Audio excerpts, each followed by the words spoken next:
खबर दें, आज़ाद कश्मीर के सयाहती इलाके वादी नीलम में बादल फटने से तबाही मच गई। 31 अफराद जाँ बहक हो गए। सैलाबी रैले से मुवासलाती निज़ाम भी दरहम बरहम होकर रह गया।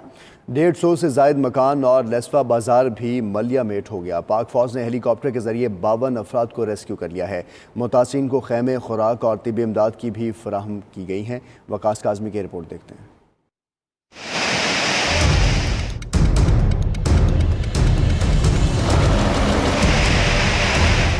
आजाद कश्मीर के सियाहती इलाके वादी नीलम में बादल फटने से तबाही मच गई। सैलाबी रैले से मवासलाती निजाम दरहम बरहम, 150 से जायद मकान और लस्वा बाजार भी मलियामेट हो गया।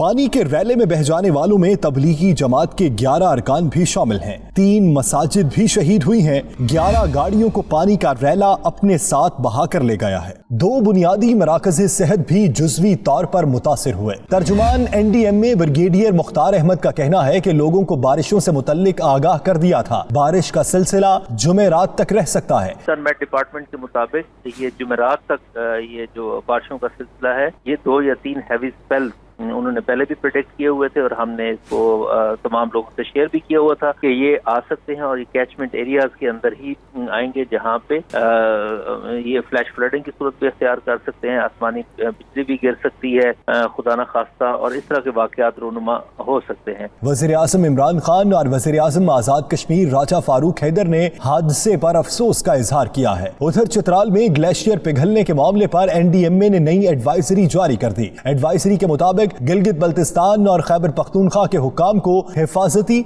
और इमरजेंसी इक़दामात करने की हिदायत कर दी गई।